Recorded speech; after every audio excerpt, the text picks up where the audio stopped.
একটা ফোন এসেছে, আমি ফোনটা রিসিভ করি। Sure please. হ্যালো, আসসালামু আলাইকুম। জি ভাই।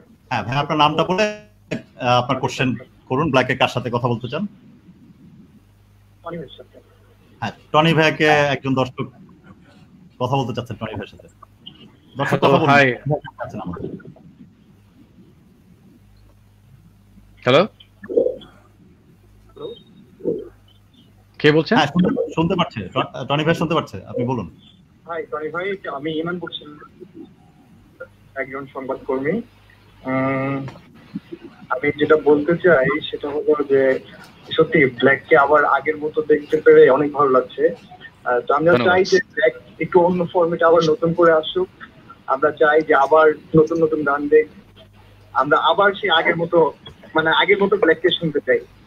মজার ব্যাপার হচ্ছে আমি ছোটবেলা থেকে ব্ল্যাক শুনে বড় হয়েছি।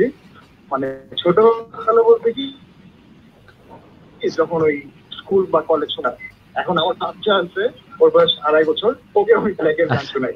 হ্যাঁ, মাশাআল্লাহ, থ্যাংক ইউ অনেক। আমি চাই যে আমার বাচ্চা ওই ব্ল্যাকের গানগুলো শুনেই বড়, এবং আমি বয়সকালেও যাতে মানে বৃদ্ধ হলেও যাতে এই ব্ল্যাকের গানগুলো শুনতে পারি। Thank you so much. আপনার গানগুলো কন্টিনিউ করেন ইনশাআল্লাহ। খুব খুব খুশি হয়েছে। আসলে আপনার এই কথাগুলো ব্ল্যাকের জন্য যে কতটা ইন্সপায়ারিং, এটা আসলে বলে বোঝানো সম্ভব না। অসংখ্য ধন্যবাদ, রিয়েলি অনার্ড।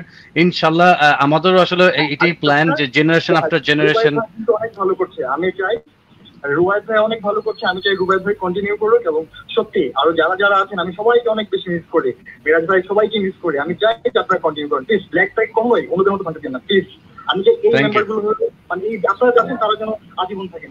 ওকে, ধন্যবাদ ইনাম ভাই আমাদের সাথে জয়েন করার জন্য। ইনাম ভাই, এই প্রসঙ্গে আমি একটু বলি, ব্ল্যাক হচ্ছে কি বাংলাদেশের মিউজিকে আমার যদি বলি চাইল্ডহুড ক্রাশ, এরকম চাইল্ডহুড ক্রাশের মতো একটা ব্যাপার। এবং আজকের যে ঘটনাটা আমার লাইফে, মানে চাইল্ডহুড ক্রাশের সাথে ফার্স্ট মিটের যে এরকম একটা এক্সপেরিয়েন্স, আমার জন্য এটা সেরকম একটা এক্সপেরিয়েন্স হচ্ছে। মনে হচ্ছে যে ফার্স্ট মিট করছি, যদিও virtually. So much honoured, thank you.